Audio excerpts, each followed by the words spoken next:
교회의 진정한 부흥을 원한다는 주제로 이미 설교를 한 번 했습니다. 4월달에 제가 설교를 시작하면서 교회의 오늘 본문 말씀 말하는 교회는 좋은 소식 하나가 있고 좋지 않은 소식이 하나가 있다라고 얘기를 하면서 시작했습니다. 좋은 소식은 제자가 더 많아졌다는 것이 좋은 소식이고, 좋지 않은 소식은 교회 안에 원망이 자리 잡게 된 건 좋지 않은 소식이다라고 말씀드렸습니다. 헬라파 유대인들이 자기의 과부들이 매일 부재에 빠지는 걸 보고 히브리파 사람들을 원망했다라고 얘기합니다. 사도는 이 원망의 문제를 해결하기 위해서 두 가지 방법으로 해결하게 됩니다. 하나는 사도들이 자신의 본질적인 사역을 회복하겠습니다라고 하는 것이었고, 또 하나는 구제 문제까지는 우리가 감당할 문제가 아니라 구제 문제는 지혜롭게 해결해서 헬라파 유대인들 가운데 대책을 세우고 너희들이 해결하면 되겠다라고 생각하고 해결하는 방법이었습니다. 그래서 헬라파 유대인에게 구제 문제를 막기 위해서 조건을 말하는데, 성령 충만한 사람을 선택하고 지혜가 충만한 사람을 선택하고 칭찬 듣는 사람 7을 선택해서 너희들로 통해서 구제를 하면 되겠다라고 하는 말씀을 생각했습니다. 그 말씀대로 실천했더니만 결과는 7절 말씀에 있는데요, 초대교는 다시 부흥했다라고 말합니다. 하나님의 말씀이 점점 왕성하여 예루살렘에 있는 제자의 수가 더 심히 많아지고 허다한 제사장의 무리도 이도에 복종하니라라고 얘기합니다. 이게 4월 23일에 했던 설교입니다. 그때 제가 설교를 하면서 첫 번째 핵심적인 문제 해결 방법인 사도들이 사도들의 사역 본질로 돌아가는 것은 마치 우리가 어떤 물건을 살 때 은색 부분의 행운권 추첨을 할 때 동전으로 탁 긁으면 제일 많이 나오는 단어 다음 기회라는 말이 나오는데요. 그 다음 기회라는 말을 오늘 말씀 4절 옆에 써놓고 다음 기회에 이 말씀을 생각한다라고 얘기를 했는데 써놓으셨습니까? 그 다음 기회에 미뤘던 말씀이죠. 오늘 한번 생각해 보려고 합니다. 왜 세상에 존재하는 것은 물질이든지 사람이든지 저마다 기능과 사역의 사명이 있는 것을 봅니다. 관계상의 마이클은 마이클의 사명이 있는 거요. 컵에는 컵의 사명이 있습니다. 사람의 몸도 그렇습니다. 사람의 몸도 눈은 보는 것에 사명이 있고요. 코는 숨을 쉬고 냄새를 맡는 것이 본질적인 사명이고 사역입니다. 입은 음식을 먹고 말을 하는 것이 본질적인 사역이고, 우리 몸속에 들어가 있는 오장 육부도 그것에 걸맞는 사역과 사명이 있다는 거죠. 그러니까 몸이 건강하려고 하면 우리 눈에 보이는 부분도 보이지 않는 부분도 각기 사역을 잘 감당하게 되면 몸이 건강하다라고 얘기하는데요. 교회도 역시 마찬가지로 교회가 건강하려고 하면 교회의 기능적인 것을 잘하면 됩니다. 교회를 제가 말씀드릴 때 여러분이 항상 의식해야 되는 교회는 예배당이 아니라는 거예요. 예배당이 아니라 예수들을 구주로 고백하는 우리들이 교회인데, 그 교회에는 기능이 있습니다. 오늘날 교회에 들어가면 5가지 기능을 얘기합니다. 첫 번째가 교회의 기능은 예배하는 거다. 하나님 앞에서 나와서 먼저 예배하고, 두 번째가 교육받는 겁니다. 세 번째가 친교하고, 네 번째가 봉사하고, 5번째가 선교하고 전도하는 게 교회의 5가지 기능이라고 얘기를 하는데, 오늘날은 이제 5가지를 얘기합니다만 사실은 초대교회부터 시작된 교회의 기능을 얘기할 때는 3가지를 얘기합니다. 이 3가지를 헬라어로 말하면 케르그마가 있고요, 디아코니아라는 단어를 썼고, 세 번째가 코이노니아라는 단어를 썼습니다. 이 3가지를 잘 알아야 되는데요, 이 가지를 오늘 본문 말씀을 이해를 하고 왜 사도들이 첫 번째 말씀과 기도 사역의 본질적인 사역으로 돌아가는가를 알려고 하면 이 3가지 사역을 분명히 알아야 됩니다. 첫 번째가 케리그마라는 단어를 써서 이 말은 선포라는 뜻입니다. 하나님께서 주위의 종에게 맡겨진 위탁된 메시지를 번위 있게 선포하는 것이 바로 케르그마입니다. 선포인데요, 이 선포에는 선포하는 사람의 행위가 있고, 그리고 선포된 내용이 있습니다. 다시 말하면 우리 하나님의 말씀을 얘기할 때 말씀을 전하는 메신저가 있어야 되고 메시지가 있어야 된다는 거죠. 그래서 지금도 설교를 하는데 설교자의 행위가 필요하고 설교자의 입을 통해서 나오는 말씀이 있는 것을 다 포함한다는 거예요. 초대교회의 선포는 간단했습니다. 예수 그리스도를 통해서 나타난 하나님의 구원의 소식, 복음을 전한 거죠. 예수님이 우리 죄를 대신해서 돌아가셨다. 돌아가신 예수님은 3일 만에 부활하셨다. 부활하신 예수님은 지금 영으로 우리와 함께 계시고 예수님을 지금도 믿고 고백하게 되면 죄 사함을 받고 구원받는다라는 것이 케르그마 핵심입니다. 이게 복음이라는 걸 보는데 이 케르그마 선포가 교회의 기능 첫 번째 있습니다. 두 번째는 디아코니아, 봉사란 뜻인데요. 하나님에 대해서 봉사하고 이웃에 대해서 봉사하고 교회에 대해서 봉사하는 섬김의 행위를 말합니다. 예수님은 마가복음 11장 45절에 인자가 온 것은 이렇게 말하면서 내가 왜 이 세상에 왔느냐라고 얘기할 때 첫 번째가 섬김을 받으려 함이 아니라 뭐하러 왔다고 했어요? 섬기러 왔다라고 합니다.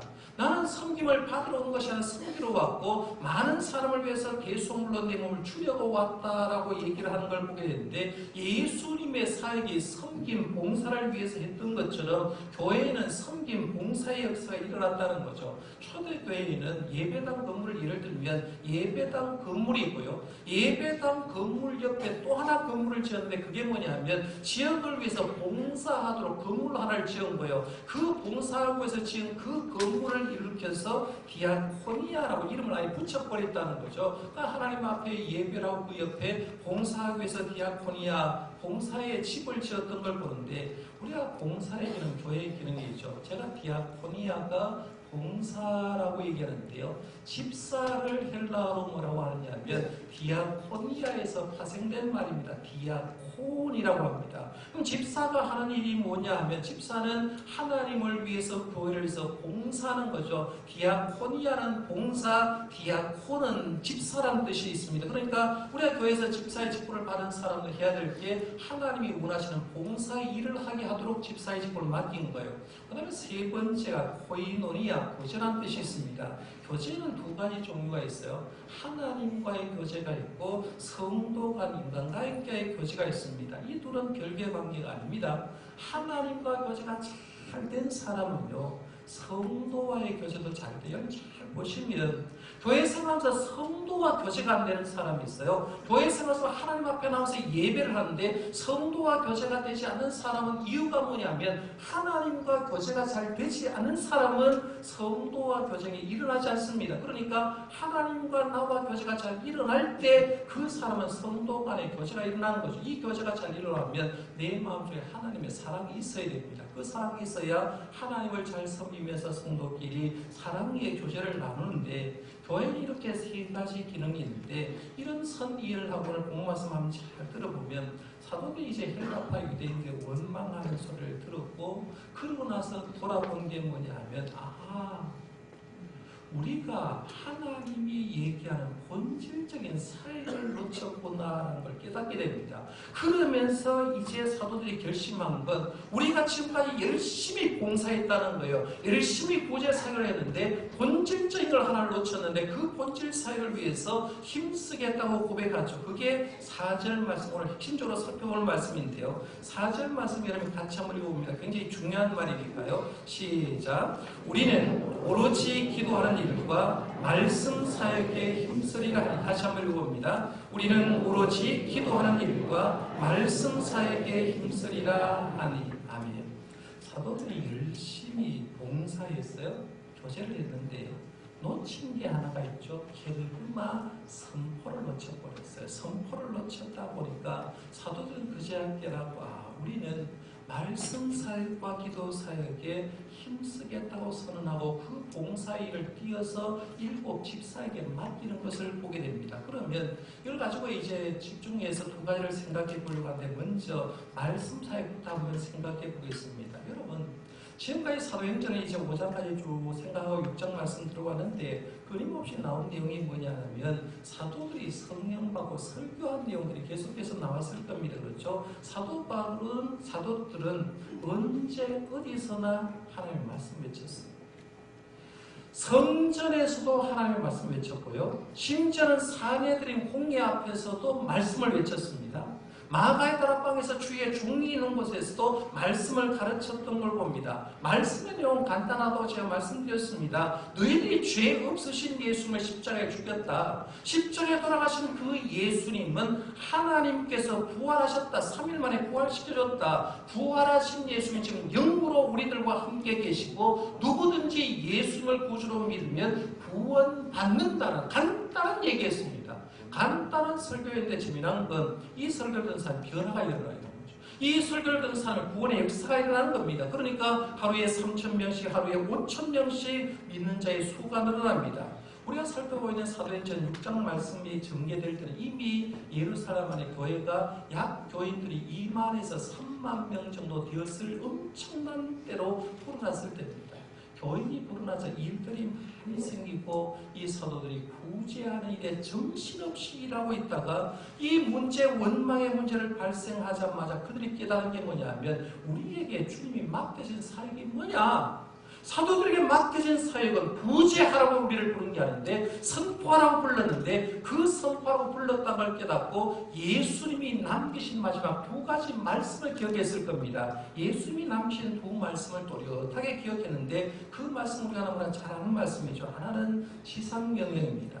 마태복음 28장 18절에서 20절 말씀을 예수님이 남기신 지상명령이라고 하는데요. 지상명령의 뜻을 모르는 사람 많아요. 지상명령은 예수님이 땅 위에서 남기신 말씀을 얘기하는 것이 아니라 지상명령은 반드시 따라야 될 명령. 그게 바로 지상명령이거든요. 반드시 따라야 하는 그 명령이 지상명령인데 지상명령을 기억하는 겁니다. 우리가 잘 아는 내용이지만 한번 같이 한번 읽어보겠습니다. 시작. 하늘과 땅의 모든 권세를 내게 주셨으니 그러므로 너희는 가서 모든 민족을 제자로 삼아 아버지와 아들과 성령의 이름으로 세례를 베풀고 내가 내게 분부한 모든 것을 가르쳐 지키게 하라. 볼지어다 내가 세상 끝날까지 너희와 항상 함께 있으리라.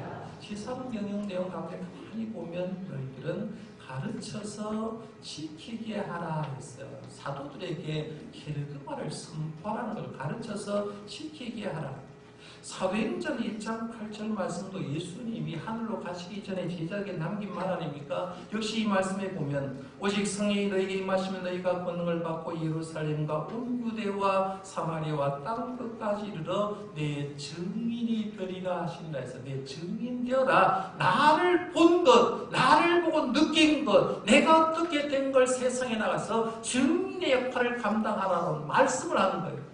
사도들이 정신없이 일하다가 원망의 문제가 탁 닥치니까 그때서야 생각하는 게 예수님 왜 우리를 불렀지? 그러면서 주님이 부르신 목적은 말씀 전파하고 부른 걸 깨닫게 됩니다. 그러면서 고백할 때 우리는 말씀 사역에 힘쓰리라 라고 얘기하는 거예요. 또 사도들이 말씀 사역에 힘쓰려고 한 이유는 뭐냐면 그들이 그동안 말씀 사역을 하면서 말씀으로 변화된 사람을 목격했기 때문에 그렇습니다. 그럼 사람은요, 밥만 먹고 살면 행복할 것 같지 않습니까? 그런데 어떻습니까? 60년대, 50년대부터 살았던 사람은 그때 굉장히 못 살았습니다. 지금 이제 먹고 사는 거 걱정이 없습니다. 그러면 60년대부터 우리가 살았을 때 60년대는 굉장히 불행해야 되고 지금 먹고 살만한 지금은 행복해야 되는데 밥 먹고 산다고 행복을 느끼지는 않는다는 거죠. 사람은 밥만 먹고 사는 존재가 아니라 하나님의 말씀을 먹고 사는 존재로 하나님 만들었다는 겁니다. 이건 오늘날의 문제가 아니라요. 성경 전반에 흐르는 사상에 그렇습니다. 일반적으로 사람은 자신의 눈에 보이는 것, 현상적인 것에 집착합니다. 예를 들면 이런 거예요. 사람에게 가장 귀한 건 뭐냐라고 물으면 사람은 사람이 제일 귀하지요 라고 대답합니다. 그렇죠? 사람이 제일 귀하지. 이 세상에 어디에 사람보다 더 귀한 것이 있어 라고 얘기합니다. 근데 하나님의 말씀을 보면 그게 아니에요. 사람을 만드신 분이 누구냐? 보이지를 않지만 사람을 만드신 분은 하나님이 계시다는 걸 보여주는 거죠. 보이는 건 사람인데 더 중요한 건 보이지 않는 하나님이 훨씬 더 중요하다는 걸 가르쳐 주는 겁니다. 사람들은 몸을 굉장히 중요하게 여깁니다. 날이 갈수록요, 우리의 몸을 굉장히 소중하게 여깁니다. 여러분 그렇지 않습니까? 몸에 좋다는 음식 다 안 드십니까? 밥만 먹는 거 부족하니까 비타민이나 영양제 엄청나게 먹지 않습니까? 건강식품 먹고요, 약 먹고 음식 가려서 먹습니다. 그런데요, 몸 가꾸는 일도 잘하지만 하나님은 뭐라고 하냐면 너희들은 몸만 가진 존재가 아니라는 거예요. 보이지 않는 영혼을 가진 존재라는 걸 얘기하는 거죠. 그러니까 사람은 몸은 보이는 거지만 몸 속에 보이지 않는 것이 하나가 있는데 영혼을 가진 존재라는 얘기예요. 그 다음에 사람은 주어진 시간 안에 살게 되어 있습니다. 하루 24시간 안에 내 인생 주어지는 40년, 50년, 60년, 70년, 80년 인생의 시간 속에 사는데 하나님은 뭐라고 하느냐면 사람은 시간 안에 살지만 하나님이 주어진 영원한 시간이 있다. 이걸 가르쳐 주는 거죠.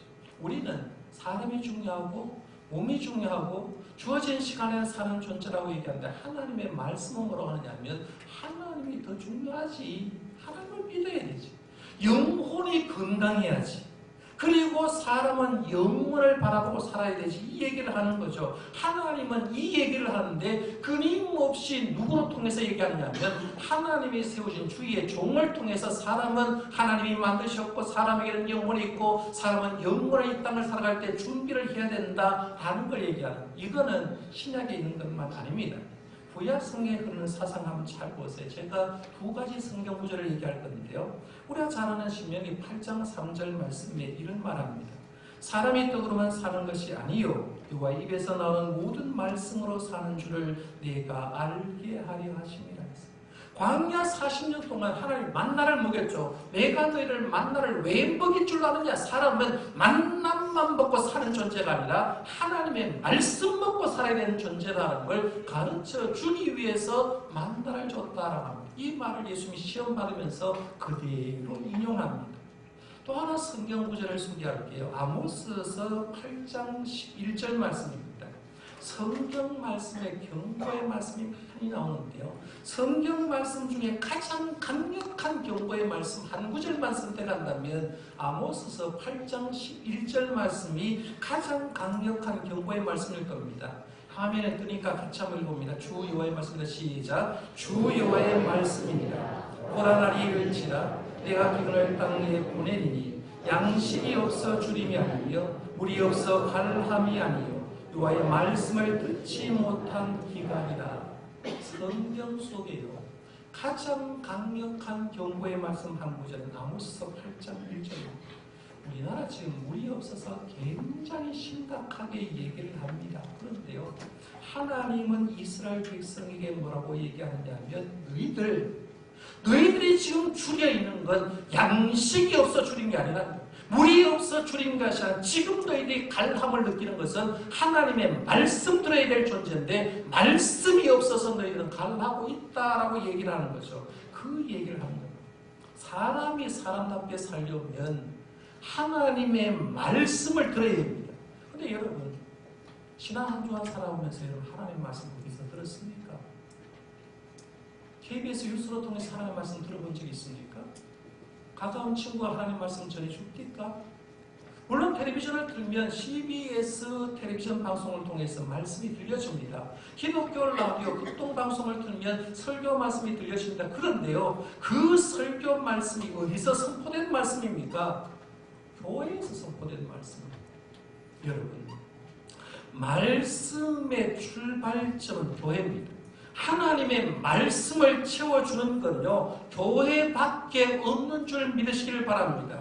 초대교회부터 지금까지 하나님은 하나님이 세운 교회로 통해서 하나님이 세우신 교회 안에 있는 주의 종을 통해서 말씀이 전파되게 하는 거예요. 이 말씀을 들어야 사람이 사람답게 하나님의 사람답게 살도록 만드는 거죠. 사도들이 깨달은 게 바로 그겁니다. 사람은 구제한다고 변한 게 아니구나 하는 걸 깨달은 거죠. 구제 문제는 정신없이 이랬습니다. 2만 명, 3만 명의 사람들, 히브리파 사람들도 구제하고 주간 구제를 하고요. 헬라파 사람들은 매일 구제를 하다 보니까 정신없이 일하는데 그렇게 구제를 해도 사람은 바뀌지 않았습니다. 사람은 하나님의 말씀 때문에 바뀌는 거라는 거죠. 그러니까 사도들이 정신을 차리고 하는 말이 우리는 말씀 사역에 힘쓰리라라고 얘기하는 거예요. 오늘 본문을 잘 보시면 말씀에 대해서 세 개를 강조합니다. 잘 보세요. 2절에 보면 말씀을 제쳐놓고라는 말하고 있어요. 말씀을 제쳐놓고 4절 말씀에 가면 말씀 사역에 힘쓰리라라는 말이 나옵니다. 요게 7절 말씀에 보면 말씀 사역에 힘썼더니만 하나님의 말씀이 점점 왕성해졌다라는 거죠. 무엇을 느낍니까, 여러분? 말씀을 제쳐놓으니까 문제가 생긴 거예요. 말씀의 사역에 힘쓰려고 회복하니까 초대교회에 더 부흥의 역사가 일어났다는 거죠. 그러면 지금도 교회가 부흥하려고 하면 교회마다 하나님의 말씀만 살아있으면 되는 줄 믿으시길 바랍니다. 하나님의 말씀만 역사하는 거죠. 교회는 목회자의 입을 통해서 하나님의 말씀이 제대로만 선포되면 그 교회는 살아나게 되어 있습니다. 이렇게 되도록 성도가 협력해야 될 건 이런 거예요. 알았다. 교회가 부흥하려고 하면 목회자가 말씀 사역에 힘써야 된다라고 생각하고 매연을 가지고 우리 목사님 말씀 사역 잘하나 못하나 보는 게 아니라 말씀 사역을 잘 할 수 있도록 배려를 해주는 거죠. 목회자가 목회를 연구하고 목양실에서 말씀을 읽고 묵상하고 준비하는 시간을 할 수 있도록 배려를 해주고 능력 있는 말씀을 전할 수 있도록 기도해 줄 수 있기를 바랍니다. 그러면 교회는 부흥합니다. 그 다음에 두 번째 기도의 사역 한번 보겠습니다. 기도 사역은 최고의 세 가지 기능 캐릭터만 선포에도 해당이 안 되죠. 디아코니아 봉사에도 해당이 안 됩니다. 코이노니아 교제에도 해당되지 않아요. 그런데 기도 사역이 왜 중요하냐면 선포 사역의 밑받침은 기도가 되어야 되고요. 봉사의 밑받침이 기도가 되어야 되고 교제의 밑받침이 기도가 되어야 되기 때문에 기도 사역에 힘쓰겠다라고 해야 합니다. 사도들이 기도 사역에 힘쓰겠다는 이유는 간단한 것 같습니다. 왜냐하면 사도는 이미 기도의 능력을 알고 있었기 때문에 그렇습니다. 그럼 사도들에게 기도는 어떤 것이었을까 한번 잘 생각해봐요. 성경과 2000년 기독교 역사에서 기도의 능력을 체험한 사람들은 수없이 많이 있습니다. 구약 창세기 아브라함부터 시작해서 야곱으로 이어지는 사람들 다 기도의 능력을 체험했던 사람이죠. 출애굽기에 나오면 모세 하나님께 기도하고 홍해를 향하여 지팡이를 내밀었을 때 반석을 향해서 명했을 때 기도한 후에 일단 모든 일은 일어났습니다. 사무엘서에 보면 사무엘의 어머니 한나가 사무엘을 얻은 이유도 기도했기 때문에 사무엘을 선물로 얻은 거죠. 사무엘, 세모아엘, 네가 기도한 건 내가 들었다. 하나님께서 들으셨다는 말로 사무엘을 이름 붙였는데 기도하니까 하나님 들어서 사무엘을 선물로 줬다는 거죠. 모두가 기도의 재미를 쏠쏠하게 본 사람입니다. 엘리야의 기도는 얼마나 유명합니까? 갈멜산에서 바알 선지자 대결하면서 하나님께 기도해서 불을 내렸지 않습니까? 기도로 불을 내리는 거예요. 3년 6개월 동안 비가 내리지 않았는데 기도했더니만 3년 6개월 동안 멈췄던 하늘이 비를 내려준 걸 보고 사르밧 과부의 여인의 아들이 죽었는데 기도로 통해서 아들을 살려준 거죠. 엘리야 기도에 쏠쏠한 재미를 느꼈어요. 이스라엘 왕 중에 솔로몬도 기도의 재미를 느낀 사람이고요. 히스기야 왕 기도 유명하지 않습니까? 죽는다고 이사야 선지자도 사형 선고 받았는데 벽을 향해서 기도하니까 15년 생존 연장시켰죠. 사내립이 침공해서 나라가 전멸위기인데 기도하니까 하나님이 하룻밤에 사내립의 군사 18만 5천 명 물려주시는 그런 체험을 했죠. 생각만 해도 흥분되지 않습니까? 여러분, 기도의 인물은 사도들로 시작해서 신약성경에도 베드로 사도부터 시작해서 사도발을 쭉 언급해보면 다 기도의 사람입니다. 기독교 역사 가운데 5만 번 이상 기도의 응답을 받은 조지 뮬러로부터 시작해서 우리들까지 여러분도 기도에서 응답 받아보지 않았습니까? 기도의 재미 느껴봤잖아요. 오늘 본문 말씀이라는 사도들은 누구보다도 기도 재미 본 사람이거든. 왜냐하면 이 사도들이 어떤 사람이었냐 했을 때 사도행전 4장 13절에 보면 사내들의 공의 사람들이 사도들을 평가한 딱 한 말이 뭐냐면 이들은 학문 없는 범인으로 알았다고 했어요. 학문 없는 범인. 한마디로 말하면 제자들은 지식도 없다는 거죠. 지각도 없고 타고난 능력도 없는 사람이었다는 얘기입니다. 설사 그들에게 능력이 조금 있다고 하더라도 그들이 가진 능력은 아무 힘이 없는 거예요. 그런 그들이었는데 어느 순간 사람이 바뀌어버렸어요.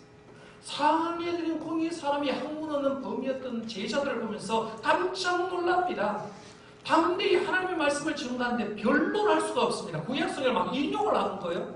그들이 기적을 해놨는데 안진병이 막 일어나는 겁니다.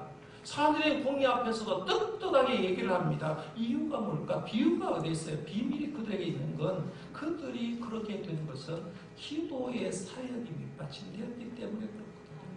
마가의 다락방에서 성령 받기 위해서 열 동안 간절히 기도했더니만 성령님이 그들에게 임한 것 아닙니까? 바람 같은 성령, 불 같은 성령이 임합니다.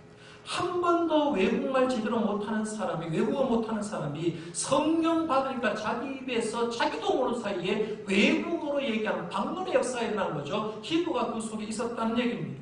기도하고 설교하니까 하루에 3,000명씩, 5,000명씩 회개하는 역사가 일어났습니다. 성전 미문에 있던 안전병에게 선포기도 했잖아요. 주 예수 그리스도의 이름으로 일어나라! 선포기도를 했으니까 안전병이가 40년 동안 앉아있다가 그 자리에서 일어나는 역사가 일어납니다. 공의에서 풀려나서 마가의 다락방에서 가서 기도했더니만 모인터가 진동했다. 지진이 일어났고 모두가 성령 충만을 경험했다라고 얘기합니다. 사도는 알고 있었습니다. 모든 문제의 근원은 기도에 있구나라고 깨달았습니다. 성령 충만의 근원은 기도에 있다는 걸 알게 되었습니다. 우리가 행한 기적의 역사는 기도에 근거를 하고 있다는 걸 알게 되는 거예요. 우리가 말씀을 능력 있게 선포할 수 있었던 것도 기도였다는 걸 알게 됩니다. 우리가 성령 충만한 것도, 기적의 역사를 행하는 것도, 말씀 선포하는 것도 내가 잘해서 그런 것이 아니라 하나님께 매달려서 기도했더니만 성령 충만 받았고, 기도했더니만 기적이 일어났고, 기도했더니만 말씀 선포의 능력이 있었다라고 얘기하는 거예요. 헬라파 유대인이 원망이 딱 일어나서 왜 이런 문제가 생겼지라고 생각해 보니까 구제한다고 하는 순간에 기도를 잃어버린 거죠. 그러니까 그들은 얘기를 하는 거죠. 우리가 말씀 사역과 기도 사역에 힘쓰겠다라고 얘기를 했습니다. 오늘 말씀 한번 정리를 해보겠습니다. 오늘 설교 제목은 교회의 진정한 궁을 원한다며 이렇게 그냥 정했고, 지난번에서 두 번째 설교를 하기 때문에 그냥 일하라고 얘기를 했습니다. 교회의 진정한 궁을 원한다면 어떻게 해야 되는가? 첫 번째 해야 될 일은 본질의 회복이라고 제가 말씀드렸습니다. 먼저 목회자가 본질을 회복하는 거예요. 목회자가 본질을 해서 말씀 사역과 기도 사역에 힘쓰는 거예요. 왜 한국교회가 공이 안 되냐라고 물으면 일부 예배 때 우간다 선교사님이 와가지고 함께 예배를 드리고 잠시 나눴습니다만은 설교를 들으면서 깜짝 놀라는 거예요. 말씀 사역과 기도 사역이 없는데 역사에 나지 않는다고 하니까 자기가 우간다 가서 열심히 한다고 하는데 돌아보니까 두 개를 놓쳤다고 말하면서 이 말씀에 너무 은혜를 받았다, 다시 회복하겠다라고 하는 설교를 들었는데요. 지금 목회자들이 뭐에 빠져있는지 한번 보세요. 노예 일한다고, 물 일한다고요. 두 가지를 잘 합니다. 말씀 사역과 기도 사역을 잘 안 합니다. 그런데 이거는요, 디모데전서 4장 5절에 보면 사도 바울이 에베소 교회 젊은 목사였던 디모데에게도 하는 말이 그거예요. 하나님의 말씀과 기도로 거룩하여집니다. 이거든요. 말씀과 기도 똑같은 내용을 사도 바울도 지금 하고 있는 거예요. 그럼 여러분 이거 알았거든요. 목회자가 해야 될 게 뭐냐? 목사님은 말씀 사역과 기도 사역을 하는 게 목사입니다. 알았습니다. 제일 중요한 건 안다입니다. 알아가지고 이걸 어떻게 적용하는가 이제 중요한 겁니다. 알았으니까 이제 여러분이 우리 목사님은 말씀 사역하고 기도 사역을 제대로 하는가 하는 것을 매일로 이렇게 관찰하려고 하지 마십시오. 대신에 우리 교회 섬기는 담임 목사가 말씀 사역과 기도 사역을 할 수 있도록 배려를 해주고 협조해 주시기를 바랍니다. 그리고 여러분은 기도를 하실 때 우리 교회 목회자가 말씀 사역과 기도 사역을 잘 할 수 있도록 기도해 줄 수 있기를 바랍니다. 그래서 이것만 회복되면 교회는 공화합니다. 그럼 이 정도만 하면 얼마나 좋겠어요. 중요한 건 루터가 중력을 하고 회복된 게 뭐냐면 그때까지만 해도 하나님의 일은 제사장, 사역자들만 한다고 생각했는데 루터는 종교 해결을 하면서 이렇게 했습니다. 이제는 성경 말씀도 온 성도에게 열려있다. 성도들도 누구나 예수님의 이름으로 기도하면 된다. 너희들 모두가 만인이 너희들 모두가 하나님의 일을 하는 사람이다 라고 얘기하는 거죠. 그러면 엄밀한 의미로 얘기를 하게 되면 지금도 목회자 입을 통해서 하나님 말씀을 전하지만 더 넓은 의미로 말하면 하나님은 지금 누구를 통해서 일하시냐면 교회된 여러분을 통해서 일하는 줄 믿으시길 바랍니다. 그러면 여러분들이 회복해야 될 게 뭘까요? 말씀 사역, 기도 사역 회복해야 되겠죠. 내가 예수 믿은 지 40년 지나고 50년 지났는데 아직도 성경 한 번 못 읽는 사람이 있어요. 뭘 하고 사는지 모릅니다. 하나님의 말씀에 생명력이 있는데 하나님의 말씀이 내 영을 살리는데 내가 하나님의 전에 가서 40년, 50년 믿음 생활을 했다고 하는데 말씀의 맛을 못 느껴요. 세상 일은 정신없이 하면서 기도 안 하잖아요. 중직자부터 일반 성도에 한번 보세요. 내가 기도하고 일하는지 뭔가 바빠요. 정신없이 일해요. 정신없이 일하는데 정작 하나님이 원하시는 건 그 모든 밑받침 속에 기도가 들어가 있는데 기도가 뺀 상태에서 일하다 보니까 재미가 없죠. 원망이 생기죠. 교회 오면 불평과 원망이 생겨요. 이유가 뭐냐면 본질적인 사역을 안 하니까 거기는 문제가 생길 수밖에 없다는 얘기입니다. 이제 우리가 회복해야 될 건 본질 회복입니다. 먼저 회복될 건요. 직분의 본질입니다. 목사는 목사의 본질, 장로님은 장로님의 본질, 안수입사는 안수입사의 본질, 권사는 권사의 본질, 하나님이 나에게 맡겨준 직분의 본질 회복이에요. 거기다 더 나가서 담임 목사와 성도에게 맡겨진 본질 사역은 봉사가 첫 번째가 아니라 말씀 사역이라고. 말씀 사역과 기도 사역은 제자들의 사역과 동시에 우리 모두의 사역임을 믿으시길 바랍니다. 이게 회복되지 않으면 그 교회는 원망 일병밖에 없어요. 그러나 회복만 된다고 하면 오늘 말씀에 7절 말씀으로 마지막 한번 가보세요. 하나님의 말씀이 점점 왕성하여 예루살렘에 있는 제자의 수가 더 심히 많아지고 허다한 제사장에 우리도 이 도에 복종하니라. 교회가 놀랍게 변했어요. 사랑하는 분들, 바쁜 삶을 살아가고 있잖아요. 여러분 봉사 열심히 하는 걸 알아요. 그러나 주님은 봉사 열심히 하지만 순간적으로 본질이 뭐냐? 본질적으로 맡기는 건 하고 있냐? 사도들은 원망죄를 발생하자마자 탁 캐치한 게 그거거든요. 우리는 오로지 기도하는 일과 말씀 사역에 힘쓰리라는 걸 깨닫고 본질 사역을 했더니 저희가 변화가 일어나는 거죠. 우리가 성경, 우리 교회가 본질을 회복함으로 통해서 하나님의 역사가 일어나는 교회로 만들어갈 수 있도록 저도 노력하고 여러분도 함께 노력하는 그런 성도님 되시기를 바랍니다. 그러겠습니다.